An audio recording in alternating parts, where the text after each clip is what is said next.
Allah, why is my life such a disaster? I keep knocking on my God's door and he doesn't open it. I would love to be happy, but I don't know how. Yes, hello, I'm Hiva. I was born in Iran in 1999. My parents divorced when I was 2. My mother and I moved in with my grandmother. My father was very mean to my mother, and to me too. My grandmother was a very God-fearing woman, a Muslim. The mosque was next to our house. Okay, as a little child I didn't understand much of it, but I also had a fear of God, and so the years went by and at some point I realized that I was different from my friends. A bit of a rebel, you could say. I didn't want to go to school at all, and then my grandmother called my mother. She came home from work, stressed, and beat me. And then I didn't listen to my mother, I fought back, and then she called my uncle. Then he came over, he beat me up, I didn't listen to him either. And then they called my father, then he came over and that was a shock for me. He took me away, beat me up, locked me up for a few days. Then I said in tears that I would never do it again, that I would change. And that's how he brought me back. And my whole childhood went like that, beaten the whole time, locked up and yet God-fearing. I loved Allah with all my heart. When I was in the 5th grade, I forced my mother to remarry because I wanted a father, an authority, a man in the house. She did it again for my sake. Then we lived with him. The 3 of us moved in together and after about half a year I attacked him because he told me to go brush my teeth. I couldn't stand it when someone told me anything. I attacked him, I remember, and I beat him with my fists. Okay, I was a little kid. Of course he hit me back, but he said, I don't want the boy with me anymore. Then I have to go back to my grandma. I used to live with my grandma. I have 2 aunts, 2 uncles. And then I kept going back to them, because my grandma said at some point, boy, you're too stressful for me. And then I was here and there and I was always pushed back and forth. I prayed 5 times a day, and if I didn't manage it, I would make up for it later, and always on this denture carpet. When I sat down at the end of the day, I thought to myself, Allah, why is my life such a disaster? Why did my parents get divorced? Why do I live with my grandma? Why doesn't anyone want me, not even my own relatives? Why has everything gone so wrong? Quote, and I knew that it couldn't be fixed. Nothing came of it. At some point I was so tired, I swallowed all the pills I could and said, I'm going to take my own life. I don't want to live this life anymore. I keep knocking on my God's door and he doesn't open it. My mother heard about it. My father called her and drove me home. Then my father said, you can die. I'm not going to take you to the hospital. I didn't die. I was so angry that I was still alive. Now I have to tell you something that had a very big deal to do with my future. I think I was about 14, late 14. One evening 2 of my friends came to me and said, come on, let's go pick cherries. And at that time, goats and sheep were being stolen from our villagers all the time. They were pretty into agriculture and they guarded their fields. We set off that evening, into our fields. In the end, we were on the green area. Then we suddenly noticed that someone was following us. We just ran off out of fear. My buddies ran to the right and when I ran onto the road, at that moment 3 motorbikes came from the left and I knew the guy had seen us coming and had called his friends before. Love is coming, come help, let's shoot them. That's how it goes with us, and I just kept running straight ahead into the wheat field and when I got to the middle, I noticed that I had stinging pains, I couldn't breathe anymore, and I threw myself down with my face on the ground. So much wheat between me and the road, and I was lying on the ground. They came and drove around me, and I said I wouldn't turn around because one of them would definitely stick a machete in my back, and that was it. I stayed there for a minute, nothing happened. I could hear them screaming the whole time. You can imagine, I was shaking so much at that moment, because I knew death was there and it was going to get me any minute. One of them cursed himself and said, I swear, I won't go home tonight until I kill you. And anyone who lives there and knows what goes on there knows that the boy meant it seriously. I was 14, I was lying there, I had my cell phone with me. I thought to myself, I'm going to take it out, call my uncle. I didn't even get around to it because I was shaking so much. Secondly, I knew that if I took my cell phone out, they would get me, if my cell phone made any noise. I didn't do anything. I was lying there and I saw the guys drive past me. One of them was standing next to me, I could see his stick, and the other one had a machete. And I swung it and swore, we're going to kill you. And I thought to myself, that's it. And at that moment I looked up to the sky, because I wanted to get something off my chest about God, about my God, about Allah. I looked up and said, is this your plan for my life? If there's a morning, I'll tell everyone that you don't exist. And then I said, I'm going to get up now and show myself to the boys. They can kill me, I don't care. And at that moment when I wanted to get up, God spoke. He said, don't be afraid, because I'm here. Yes, and that word brought peace and calm. And I lay there, I stopped shaking. I stopped being afraid. I stopped paying any attention to the boys. After 5 minutes, the boys were gone. I lay there for another hour and looked up to the sky and was just amazed at what had happened. I couldn't explain it to myself, but one thing was clear, God was talking to me. I got up and went home. I did penance to Allah on the evening of that evening for doubting Him at times. The next day I prayed 20 times instead of 5. I did even more. With every spoonful of food I said, Allah, I thank you. I repeated Arabic words 100 times, 500 times a day, like, Subhanallah, Allahu Akbar, whatever. May it bring me peace, may it give me rest, may my sins be forgiven. What haven't I done? Quote, you feel stupid doing all this, but somehow if it's the only thing that gives you hope, then you do it anyway. Okay, I gave it my all. That year my grandma went on a spree, even to Mecca, and after that she forgave hearts. We had to move to the city, and in the city I joined a group called the Caliphate. There's a caliph there and he tells you what to do. You are simply with him, he is a spiritual mentor and I was with him. There were several of us, we prayed, we did all sorts of things. At some point I stopped going to school because school never made sense to me. I was more interested in other things. I worked and the money I earned, I said, here you have it. So much for donations. I left their shoes there, I polished their shoes. What didn't I do to find peace in my soul? I always had the wrong friends around me. At some point I thought to myself, I'll turn to crime. And then we started selling alcohol, drinking ourselves, until at some point I had such stomach problems. Fights, stabbings, and at some point I got into a lot of fights with boys and I realized that even that didn't bring me fulfillment and so I went back. There were Salafists among us. I went to them. I said, look, I'm ready to give everything for Allah, and I knew what I meant by that statement and I said, I'm ready to give everything because I have nothing left to lose. And that was my last thought, if I give everything, maybe my life, then He'll accept me, and that was, they were pretty clever about it. I was always with them, they told me day and night about the holy war, they were such nice people. And I thought to myself, wow, this is it and for me. I said, I'm doing this because I'm also giving my life for my Allah. My mother noticed, by the way, because I never lived with my mother, that I was doing really badly. Depression, anger issues, all these fights. There were people who wanted to kill me because I had beaten them, and paranoia and a crazy world in which I lived, and still wanted to win the favor of Allah. My mother came to us at some point and said, my boy, if you stay here any longer, you'll die. Come on, I'll send you away because I want you to change, and as long as you're here, you can't do that.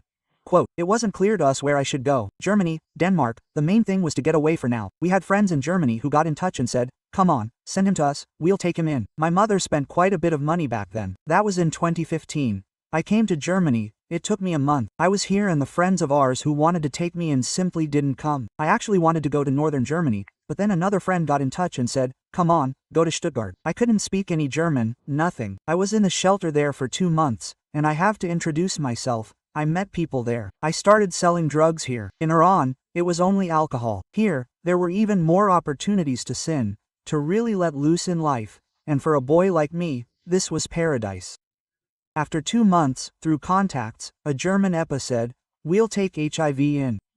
They were Christians. They came over, took me out to dinner, got to know me, and at some point they said, hey, you know what, you can live with us on one condition. We want you to come to church with us every Sunday for church services. Quote, at the time, I thought, I don't think much of all that nonsense about Christians anyway, I'll just go with them. It's better than living here. I'm there, and on the side, I can really let loose. Then I moved in with this family, young EPA. They were 30 at the time. They took me in and they were so nice to me. So nice that I didn't know it. And this love disgusted me on the one hand, and on the other hand, it made me very, very afraid, because I came from a world where people didn't love each other, and if they did love each other or showed love, it was only to exploit them. Well, I ended up there when I was 16. The first few nights I didn't sleep at all. I watched them day and night. What did they want from me? I was there and I went to church with them every Sunday. Well, at first I didn't understand much of the sermons, but one thing that annoyed me was that the Christians themselves were all nice. Okay, I've met nice people in my life, but not the kind of people who smile at me all the time. And that smile alone, that they smiled at me, so nice, so peaceful, that was reason enough for me to slap them in the face, or really go for it and say, hypocrite, why are you acting like that? No one can be as peaceful as you. On the other hand, I loved people and realized that they weren't fooling me, and that was amazing. They prayed for everything, for my language courses, for my problems with my residence permit, and strangely enough, Jesus always answered their prayers. That was pretty strange to me, and I never wanted a Christian to pray for me. At some point, I thought, you know what, I'll go back to the mosque, because I've never stopped believing in Allah. I've never stopped fearing Him. And when things went wrong in my life, when I did something wrong, it was only out of sheer desperation, when I sought comfort somewhere else and I was young. What happens when you believe in the door of your God all the time and He doesn't open it? Then you go somewhere else. And then I went to our mosque in Stuttgart. I went in with an acquaintance of ours and I was overcome with fear. I get down on my knees and keep saying, Allah, forgive me. Allah, forgive me, the whole time, and I was so afraid to be there. I thought I was going to be struck by lightning. I walked out. I was so sad. On the one hand, I was deeply sad, but on the other hand, I was deeply desperate. I thought, okay, I've done a lot of things wrong, but if you don't accept me, who will? What else can I do? What else could I have given that I haven't done or haven't given? Do I have to be the most learned person for you to answer my prayers? You can see the heart. Then it's not like that. Don't you see that there's a simple heart crying out to you? Nothing. It just stayed with the fear. My fears grew bigger and bigger, and as I said, I still had a lot of problems with residency. By the way, I know a lot of people who say, as an Iranian, do you believe in Jesus so that you can get a German passport? I still don't have a German passport today. I still don't have it today and I don't want to. And over time I understood the language more and more. At some point I also began to doubt Islam. And when I did, I had nightmares of horror. You can't imagine the fear I lived in, that some evil spirits, we call them jinn, that Allah would send some of them and that they would torment me, and that was indeed the case at night. I couldn't sleep. It was around noon. At some point I ran into the kitchen and told my foster mother that I couldn't sleep anymore. I had nightmares. She said, it doesn't matter. Come, sit down, we'll pray. And I didn't want her to pray for me either. I just wanted to get it off my chest. And she folded her hands and said, Lord Jesus, we thank you for the day. We thank you that the sun is shining. We thank you that we have something to eat. Quote, and I was about to grab the woman and tell her to stop praying. What does God care that we have such a nice day? What does God care that we have something to eat? My image of God was high, unattainable, because that was also my life experience. You fold your hands and say, Lord Jesus, thank you that we have something to eat. Thank you that the sun is shining. Quote, yes, I also pray for Hiva, that you take away his nightmares. On the other hand, I think to myself, man, wow, the woman starts praying without having washed. The woman just starts praying. On the one hand, it's pretty aggressive, pretty blasphemous to me. On the other hand, very enviable. She just starts praying. Okay, I didn't think much of the prayer. Somehow I got on with my stuff in the evening. I haven't had any more nightmares. Not to this day. And I think to myself, wow, man, what kind of Jesus is this? And then I go to church, and I eventually understand German. People say, you need Jesus. I think my first thought is, what about the Jew? What does the Jew want from me? Dude, I'm Iranian. I was born and raised in Iran. All my relatives believe in Allah. You come to me with Jesus. Who is Jesus? I only know Isa from Islam. That's it. Then someone else comes along and says, Jesus has a wonderful plan for your life. What? Well, that was like a slap in the face for me, like every time. I've been begging Allah for my whole life to tell me what His plan is for my life, because I'd like to fulfill that. I'd find that to be the meaning of my life, and you come along and say, Jesus died for you and has a wonderful plan for your life. Christians come and say, if you don't know what to do anymore, then call on Jesus, He'll answer you. So, at the end of 2017, my grandma died and my world fell apart because when she died, I had no one left to tell that I no longer loved this person. I called my mother. I wanted to know from her whether it was true that she had died, because I had only heard about it briefly. My mother didn't answer. She didn't want to tell me because she knew it made me sad. My father called me and I hated my father more than anything. And we talked a bit and then I insulted him.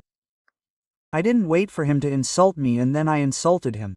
I was so conditioned that I just started and the rest would follow. I insulted him and he insulted me and then he insulted my grandma for someone like me who had lost everything. I was just looking for a reason to say, now I'm going to do it properly. And then I kept quiet for a moment. I let it sink in and then I said, I swear to you. I swear on Allah and I swear on the Quran. I'm coming and I'll kill you. He continued to insult me. I said, that's it. I'll come back and I'll kill you. I hung up and I don't know if I hit the wall. If I got loud, whatever. Then my caregiver came into the room and asked what was wrong. I said that my grandma had died. Then my father insulted her, but he didn't say anything at first. And at that moment, I had already been there for a year, but I never dared to ask them why they were so nice to me. And I always doubted this love. And the moment I was really aggressive, I dared to do it. I said, I don't know. If he said we wanted to take advantage of you or something, then I would be really upset because I'm aggressive now, and when I was aggressive, Then I wasn't afraid of anything anymore. His name is Marcus, but tell me something else now. Completely different topic, different question. Why are you so nice to me? And I was so interested. At that moment he said, Hiva, when I die, I'll be in heaven and I want you to be with me one day. I want to see you there. That's why we're doing all this for you. That wasn't the answer I expected. And that was nothing. It was a small thing in my eyes and yet so big that I haven't forgotten it to this day. I told myself, I said, I want to go back to Iran. Thank you for taking care of my stay, but I want to go back. No, you won't do that. Yes, I will. What would you do? He said here, I believe in a God who says in the Bible, vengeance is mine, God will take care of it. I said, I'm neither you nor me. I believe in your God. I'll sort it out myself. He left. He didn't say anything more. Later, we went away for a week. I think, we were basically on vacation. I called a few friends in Iran, the guys who were actually even more broken than I was, and I told them to prepare some things for me that I needed to kill my father. And there was another person there, I wanted him too, and in the end I wanted to take my own life. During that week, when we were away, I also had a pretty extreme encounter with a person. I always thought that only Germans believed in Jesus, and whenever I was in church, I looked around and said, you Germans, I will never believe in your Jesus. When the preacher preached and looked at me, I looked him in the face and said, I will never believe in you.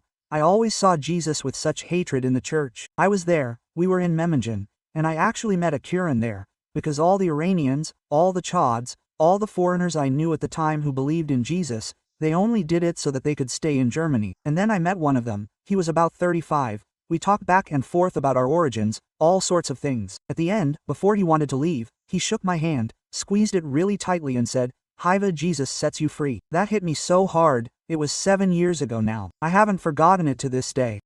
The man spoke with such conviction that it really penetrated me, like a sword. His word here was Jesus sets you free. The first foreigner who said, I believe in Jesus, and it wasn't an act, and I could see that. We came back. I said, Mark, I'm going to the police. I told them to deport me. No, you're not going to do that. You wait a bit because this man is just like my father.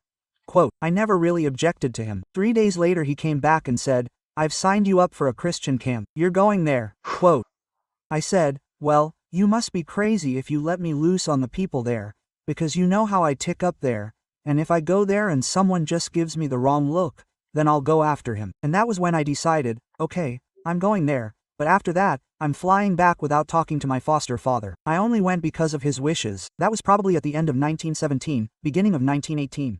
We were there were 1,500 young people. On the first evening, on the first day we were there, they sang, just like Christians do, prayed.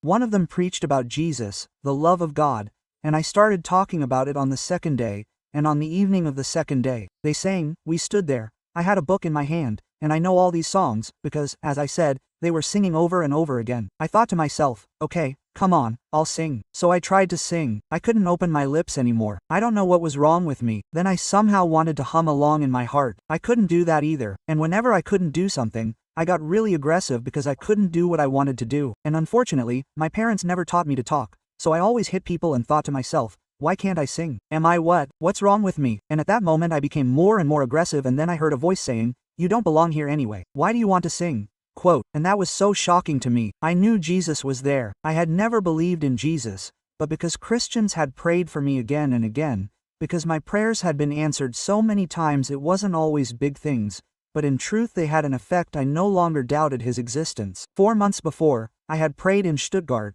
I was at a bus stop. I looked up to heaven. I said, Jesus, Buddha, Allah, whoever you are up there, make it clear to me who you are and I believe in you. It was a simple, short, but serious prayer. I walked 5 meters further that day. I was standing at the lamppost, and there was a Jesus sticker. It was as if Jesus was standing in front of me in person when I saw that. I recalled my prayer. I said, I don't want to. So, if man wants to, God stands there and God says, here I am, man, where are you? And Jesus said, here I am. And when God makes something clear to you, then you know that it is God who has imaginations, not to do it. Back to that evening. Since the prayer, Jesus has not left me alone. I was in church. The preacher's words did not pass me by, but they stabbed me in the heart. It had something to do with the prayer. That evening a voice says, you don't belong here. Why do you want to sing the songs that honor and praise me? There is a story in the Bible. The Lord Jesus asks his disciples and says, who do people say I am? His disciples say, okay. One says, you are a prophet. The other says, yes, you are someone who has been resurrected. Elijah, John, Jeremiah. And the Lord asks his young people and says,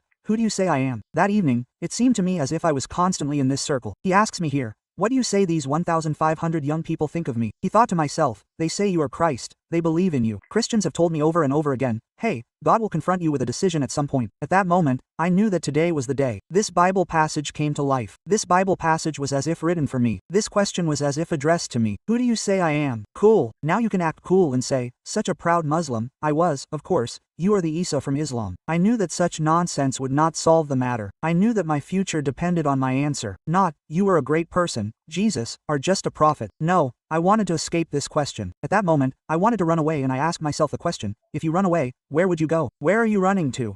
Are you running out into your fight stories, your drug stories, your womanizing stories, your dead religion? Who's going to catch you? Who's there to catch you? Boy, I stayed, but somehow unintentionally and yet wanted. Inside, I was about to explode. I somehow got through it. They prayed, sang, and then a team came on stage. A few people said, guys, if you have any questions about faith, come and ask us. After that, I went straight to a woman and said, look, I was 18. I had a cap on. I'm going on this tour with this woman and I say, I want to convert, but I don't know how to do it. The woman says, wonderful. She gets you a Bible, looks up Bible passages, reads Bible passages to me, and I think to myself, dear woman, I know all these Bible passages. I would love to be blessed, but I don't know how to do it. The woman talks and talks and talks. Nothing happens to me. I realized at that moment that I couldn't convert after all. That I couldn't come to Jesus made me so sad at that moment. I couldn't get a word out. Then a thought came to me like a revelation from God. That's when I realized that I had been chasing the devil for 18 years of my life. My religion told me that it was cool to beat people up, to drink, to smoke, whatever else was there. Things that I don't like to think back on. You are stuck in your own sins. I always blamed my mother, my grandmother, my father, the lack of upbringing, and said, okay, I am a child of the devil and I am lost. And at that moment a spark of light went on in my heart, incomprehensible. I can't even describe it. It was as if God had hooked my heart and said, I'm pulling you, now you come. I told the woman, dear lady, I'm going to go to Jesus tonight. She said, no, stay, we're going to do it now. And she knew that if she let me go now, the devil would be at work on the other side. He didn't want me to go to Jesus. I said, no, it's all good, I'll do it tonight. I was there with our youth at the time, with the youth from our church. We had rented an apartment. We were there, we played, talked, and at some point they all went to bed and stayed together because I wanted to sort out one more thing. I got down on my knees that evening as a proud boy, as a proud Muslim, and I had this Bible passage in my head the whole time. Jesus Christ says, come to me, all you who are weary and burdened, and I will give you rest. Take up a yoke and here you will find rest. What I have sought for 18 years, rest, you give. Quote, in the Bible, Jesus says, I make all things new. That means Jesus died for sins. Jesus says I give the thirsty the water of life freely. So you don't have to toil and struggle to gain my favor. I give it to you freely, boy. Jesus Christ says, I am the bread of life. Whoever eats me will never hunger. Quote, there were statements in the room and I thought to myself, either this guy is a liar or if he is not a liar, then I am the most pathetic and miserable person in the world who doesn't believe him. And I wasn't talking about some self-made and made-up Jesus, from some church, from some sect of Islam, but about the Jesus of the Bible. It took me about half an hour to be able to say Jesus, because anyone can say Jesus. I said, hey Jesus, and that was a completely different story. I meant it seriously. You see my broken life. You see how everything has really gone wrong. You see my present and my future. I've heard your Christians say that when I pray and when I come to you, then I have to dare completely, and I want to dare completely tonight. I ask you to come into my life. If you are the Jesus that the Christians have told me about, that is written in the Bible, then I want you to come into my life, but only then. I said that. It wasn't much, it wasn't long, but it was serious. I took the plunge, I took the step. I waited in that moment. I thought there would be a crash, lightning, thunder, an angel would appear, but nothing happened. But one thing was clear. I did it, and I had a hell of a fight before praying, because leaving Islam, the faith of this religion that my grandmother died in, that my whole family believed in, that I grew up in, that I grew up with, leaving all that behind. Believing in a religion is easy because you do something. You are a religious person, you donate, you pray, you always do something, you can still say, I am here and I am doing something. But coming to Jesus is the hardest thing in the whole world, because whoever comes to Jesus has to say, I am nothing. I am a complete wretch. I come and I have nothing to bring except sins. I came here with my sins. Will you please accept me? And that is quite humiliating. That is how I came. I came as a Christian. I went to bed after praying and I was really, really scared. What if he doesn't answer? I woke up the next day and now I'd like to take people and say, I'm going to take you inside me now, before 2018, what I felt, that you feel it. I woke up, my teeth were chattering and my whole body was shaking with joy. And the feeling, it was such an incredibly indescribable feeling, such an extraterrestrial feeling, but not strange, because I had felt that feeling before. The feeling that I had that day in 2018 was the feeling that I had 4 years before in that wheat field. It was clear to me that there are no other gods, that there is one and the same God, Jesus Christ. The first sentence, the first thought that went through my head was, fact. The Bible is right. Fact, the Christians did not lie to me. I spent 18 years of my life with an invisible backpack full of stones, full of worries, fears, sins that had pretty much ruined me. And then someone came along and said, boy, I'm going to take your backpack off you and throw it away. The Bible says, he threw it into the deepest depths of the sea. I'll throw your sins behind my back and I'll remember them no more. Quote, I woke up and stood on the corner. The people were packing up. That was the last day. We had to go back. I packed my stuff too and I was just beside myself with joy. We went back. We went to the recreation center for a bit. I went to this EPA. They saw me. I didn't have to say it. I was converted. I believe in Jesus now. They saw it. They hugged me and cried. The man came up to me and said, Hiva, I saw a devil in you last night. Today you are a child of God. We were in the car. Then I was with a young Christian from our church. His name is Mark. I looked at him, said, Mark, I'm one of you, and he immediately started to cry, and then he hugged me, and he cried. I drove back home to my foster parents. I didn't have to tell them much. I came back to Stuttgart a new person. Suicidal thoughts, homicidal thoughts, hatred, a full heart, everything was gone, a completely new person. Somehow I went back to school, really hard. My heart was filled with so much love, not hate, but love. I went to everyone I had ever hit and said, please forgive me, because I'm a Christian now. Every boy I had a fight with, please forgive me, I'm a Christian now. I started reading the Bible. I developed such a great love for the Bible. I read the Bible and I thought to myself, what kind of book is this and what kind of person is this? The person of Jesus, the eyes that saw the tax collector in Jerry's, the holy eyes that saw this criminal on the cross at the last minute and said, not today, inshallah, someday, today you will be with me in paradise. The same eyes that saw these poor and miserable people. They saw my tormented heart, my poor heart in 2018, and he had mercy on me. I meet many Muslims today, with whom I also talk, who accuse me of not having been patient enough.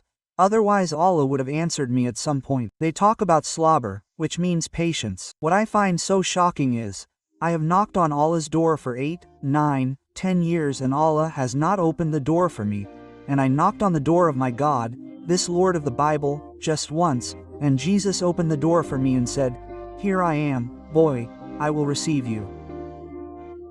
And when I arrived at Jesus, I knew that I was exactly where I belonged.